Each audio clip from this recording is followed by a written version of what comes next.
share a few thoughts about the hidden power of human mind. And the way that I came to know about all this, I'll give you a little bit of a background when I go through it.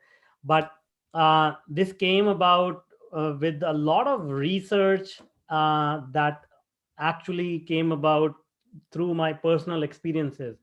I'm an engineer by trade, by training, by education. So at no point, uh, I was looking to get into these kind of modalities about the human mind or psychology or things like that. But some personal experiences led me down the path of meditation and spirituality and learning about the mind.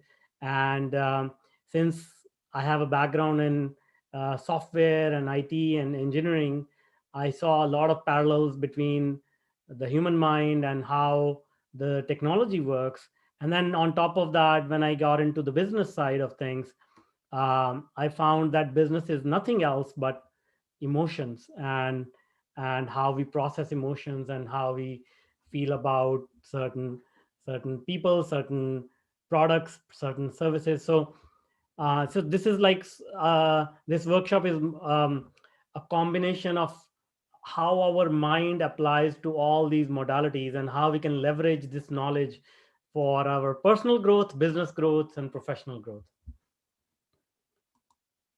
So this is a little bit about me. I started my career working in a factory here. This is an actual shot of that factory. I used to work here in 1995, burning furnaces. We used to melt steel. So it was very, very hot. And I used to work 12 hours a day, 6 days a week for $2 a day. And then something struck in my mind and sort of, I got into computers, learned programming, came over to Canada, started working with a lot of well-known companies. So today I have 4 patents in artificial intelligence and machine learning. I'm one of the leading experts on AI in the world. I've written 2 books on technology and produced millions and millions of dollars in value for my clients. And we are also teaching 190,000 students across the world now. So these are some of the names or the brands that we have collaborated with, or that we have as our clients. And this is a little bit of my track record, what I have done over the past 25 years. I won't go into the details, but it has been quite a interesting journey. And these are my 2 books that I have written on technology. These are not for regular reading. This is hardcore engineering stuff. So only if you want to go to sleep, you should buy them. And these are the students. And so right now, we have crossed about 190,000 now. And this is my podcast, which is a top 0.5% of the podcasts in the world. And it was rated very high, right next to Tony Robbins and Gary Vee and Tim Ferriss. And these are some of the testimonials about what people have said in terms of how they experienced me. Now, getting into the workshop. So one thing, as I said earlier, I realized that being an engineer, I am used to providing solutions to difficult problems. And when I started my business, I used to give solutions to my clients' problems. And what I found was that when I offered those solutions, they used to get offended in many ways. And that was quite surprising to me. Like, why are they getting offended? Because I'm trying to give them what they are looking for. And then over several years, I realized it's not about the solutions that we provide, it's how we make other people feel that they will actually warm up to the ideas and buy into your solutions. Even though the solutions can be really good, unless we make them feel safe, unless we make them feel validated, unless we make them feel like it is their decision to get into this transaction and utilize the solution, they are not going to buy into the idea.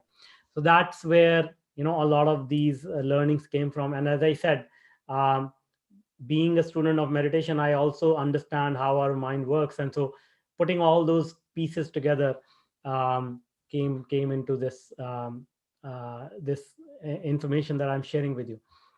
So creating the buy-in and change and overcoming objections are the key ingredients to success. This is what I said. Like, if we want to get buy-in from our customers, from our employees, from our team members, we need to overcome their objections, and that is what leads to success. We need to understand where they are coming from, and understanding the psychology and neurobiology, it allows us to control the dynamic power of belief. We all come from different backgrounds, different cultures.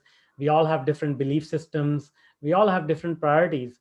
So, in order for us to get that buy in, we need to understand that very well for our target audience, our employees, whoever we are trying to get buy in, even our children, even our spouses, girlfriends, boyfriends.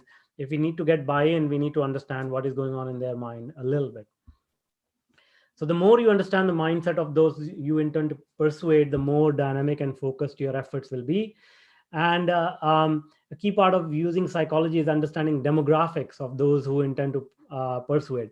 So demographics obviously mean their age, their gender, income level, location, but we go much deeper than that. We, as in my company, we go at the psychological level. We go at the subconscious level about what people are thinking, what are their thought processes, what are their belief systems, and we incorporate that into the demographics. So I'll speak about that later in the workshop. So this is just a quote, very famous quote: "You cannot reason a person out of a position he did not reason himself into in the first place." Meaning, we cannot change people's mind by just sheer argument. We really need to understand their perspective. Once we understand their perspective and then help them understand another point of view, only then we will be able to change their mind. So this is a very simple example to demonstrate what I just talked about so far. And please, since this is a workshop, please do provide any feedback, any questions. I want to keep it more interactive. So if you have any questions, please add them. So what I was saying earlier was, let's assume that there are two people standing across each other, and in the middle there is a ball, a two-colored ball. One side of the ball is blue, another side of the ball is orange. Now, if they're standing across each other and they're just facing one half of the ball, this person A will say, "Oh, the ball is blue color," and the person B will say, "Oh, the ball is orange colored." And if they if they start having a conversation, very soon they may end up into an argument saying that, "You are wrong, you are wrong," and nobody will be able to understand each other.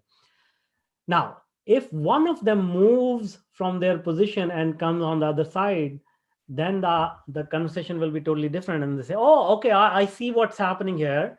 You are seeing a different perspective. You are seeing the other side of the ball, and now I see the ball is two colored, and now we can agree upon something." So once we look at other people's perspective, we can see how they are looking at the world, because we come from different backgrounds. As I said earlier, we come with different belief systems. So the same thing can be looked upon from different angles by different people. And if we just shift our perspective and go to the other side, we can see what they are seeing. And then that is when we can create some magic together.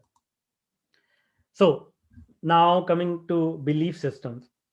See, belief systems are basically our thoughts and thought patterns that we repeat over and over again, and we see the world through them. So belief systems are, we shouldn't eat meat, we should exercise, we should get enough sleep. Everything and anything can be a belief system, in the sense that whatever we think is to be universally true, that is our belief, right? And the key thing is, it doesn't need to be actually true, we just need to believe it's true, right? So atheists, for example, think that there is no god. Agnostics think, I don't care. And religious people think there is god. So these are beliefs. Nobody can prove them, but these people believe them to be true. And similarly, these are just simple examples, but I can go on and on and on. And these belief systems are basically a function of our mind, how it evolved over centuries. So humans have been on this planet for about 200,000 years, and we evolved, our mind evolved to protect us against the elements, against other species. So the human system of memory evolved to remember emotion and stress. So what do I mean by that? Um, See, we all think that we are rational beings and we remember facts and figures. But the fact is that if I ask anybody to remember, say, 7 phone numbers, most likely they will forget it within 30 seconds. But if I ask them, hey, do you remember the day you got married, your first, your graduation day, your, first kiss, all these first events, even though they may have happened decades ago, we will remember quite a few details about those events. And the reason why that is because these are very deep emotional events. And so our minds have evolved to remember emotion and not facts and figures. Stress and negative situations are more retained more longer and with more intensity. And again, the reason is human beings are not very strong, very big species. So in order to protect against like elephants, lions, tigers, we had to remember stressful situations much better, because we needed to react very quickly and escape if we are being attacked, right? And so these belief systems have evolved over so many centuries, and it's not just our own belief systems. These are passed on generation to generation. So whatever belief system we had, our parents had, a lot of that is passed on to the next generation. And so it's very difficult to change somebody's belief system. But if you want to get buy-in, we cannot change their belief system, but we can reframe them. We can provide them new information so that they can see our point of view. They can come on this side of the ball. Is it making sense so far, guys?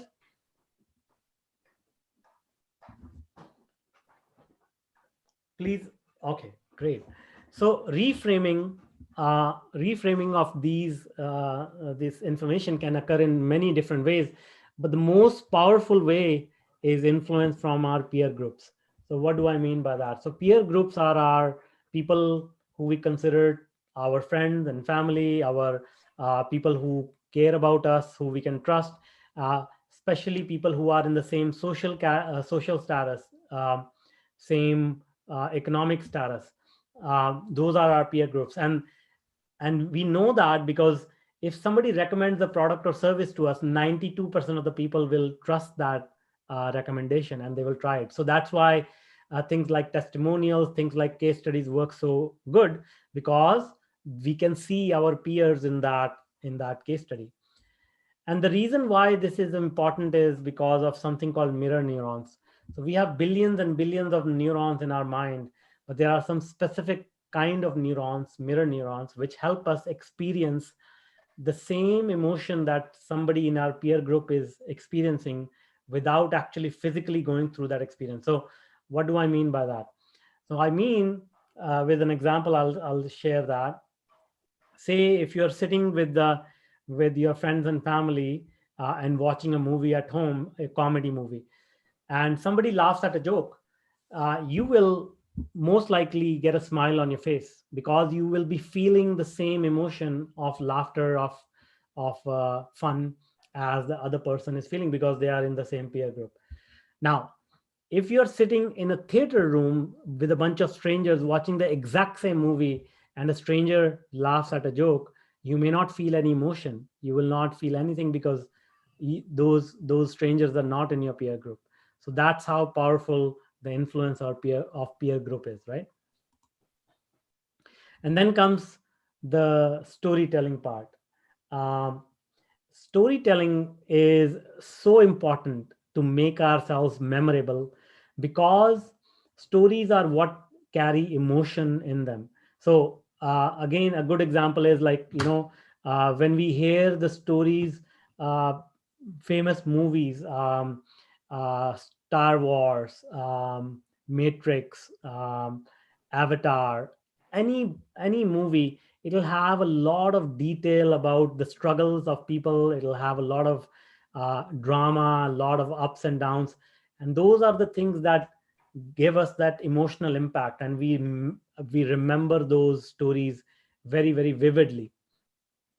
And the reason, once again, is that language, written language, was invented about 5,000 years ago. Before that, there was no written language. So we still had to pass on the information from generation to generation.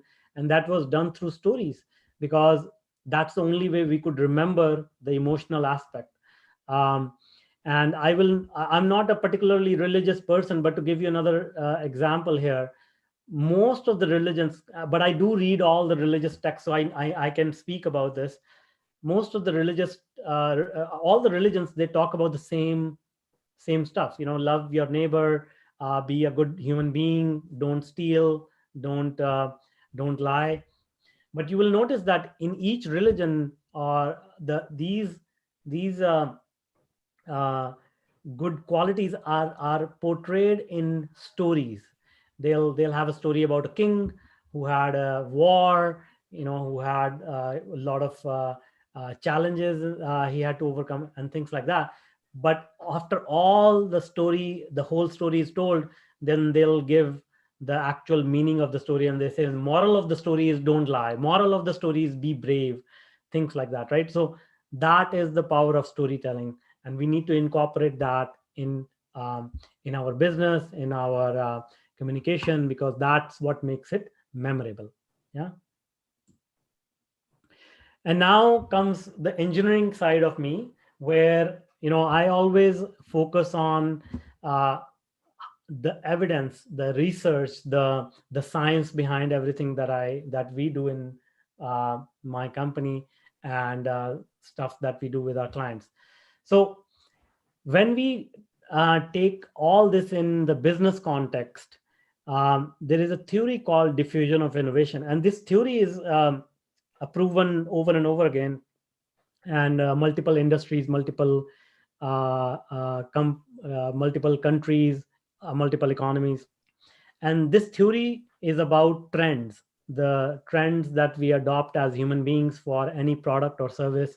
When we find something new, how it becomes fashion, how people adopt a technology. And the way that it works is that there are about 2.5% of the population, and this is universal again, every industry, every economy is exactly the same thing. 2.5% of the innovators, they want to live on the edge, they want to adopt new technology right away. So when the iPhone was introduced, 2.5% of the people, they lined up around the blocks to purchase the iPhone. When Tesla was introduced, Tesla electric car, 2.5% of the innovators, they wanted the car. It doesn't matter the cost, they wanted it, right? So this is, we can see across the board, anything that we think of, any product or service, innovators are going to be the first adopters of that technology. And then what happens is, if these innovators had good experience, then they will tell their friends and family who may be early adopters. So that tends to be about 13.5% of the people. And as I said earlier, the influence from the peer group is the strongest influence. If the early adopters they get good feedback from the innovators, then they'll adopt that technology. And then the cycle continues. It goes from 13.5 to 34% early majority, then the late majority, then the laggards. So you see that even today, a lot of people have adopted the iPhone, but there are some laggards who will still not give up their flip phones, or who will not um, uh, adopt latest technology. So this is a universal thing that we can adopt in everything that we do. And what that means in the business context, if we are launching a new product or service, we really need to focus on the innovators. We really need to capture their attention, because we know that marketing can be a very resource intensive um, exercise. So if we try to focus on the entire population, that will take a lot of time and energy. So what we can do is we can just focus on the innovators and then let this whole cycle unfold on its own. Yeah, is it making sense?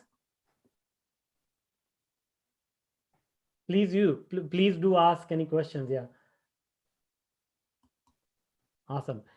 All right. So the next concept is called a value ladder. So just like the diffusion of innovation, it works across um, population, mass population, multiple thousands or millions of people.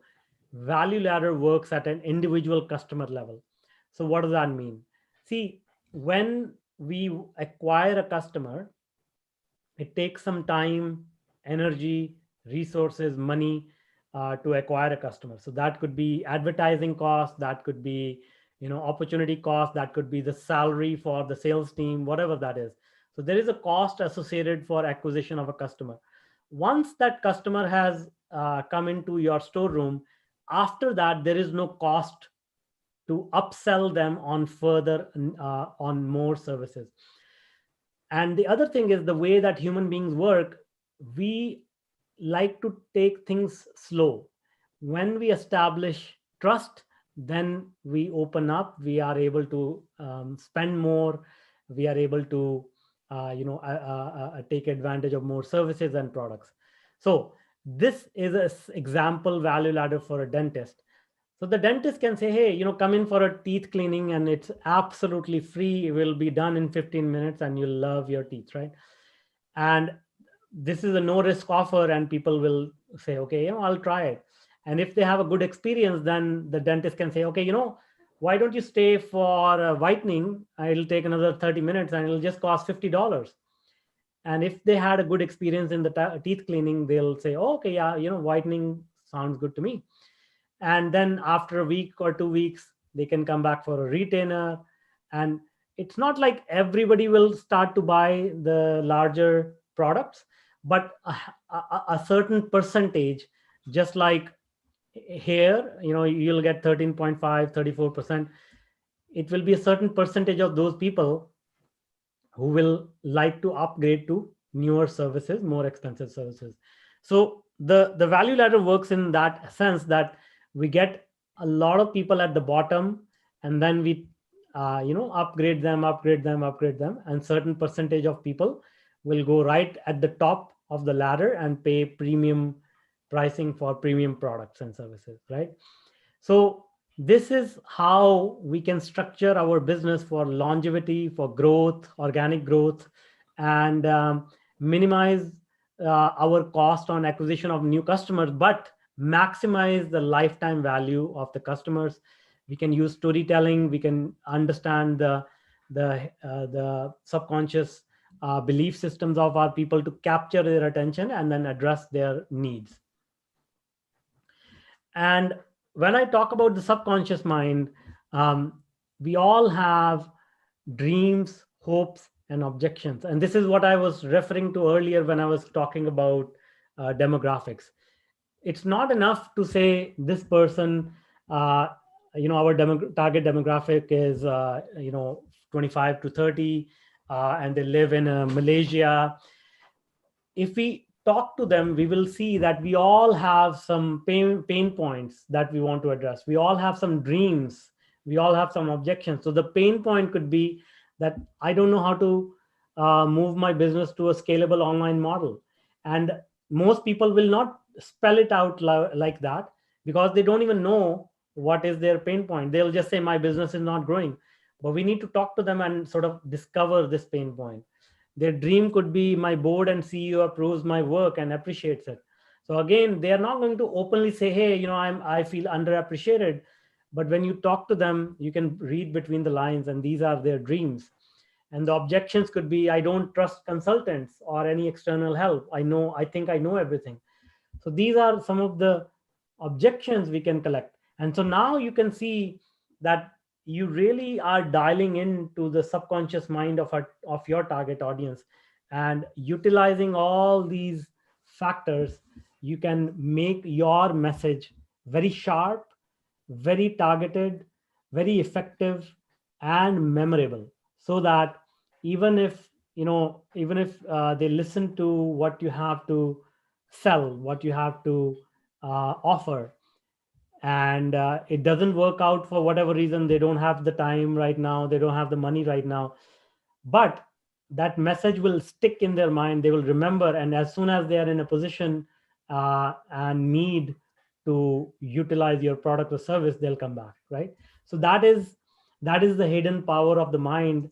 Once we understand it, it is very, very effective in connecting with your target audience, and then helping you grow your brand and business. So this is a little joke that this is from Star Trek, Mr. Spock. Humans are fascinating but highly illogical. So the idea is that we all think we are rational, but we are very emotional, irrational people. 90% of our decisions are made in our subconscious mind, and only 10% of our decisions are made in our conscious mind, and we rationalize those decisions in our conscious mind after they have been taken in our unconscious mind. So that was my workshop. Uh, Please ask any questions. I'll be happy to answer. Connect with me on LinkedIn. Visit my website. I offer, coaching, mentorship to entrepreneurs. So we'll be happy to chat about that. But please give me feedback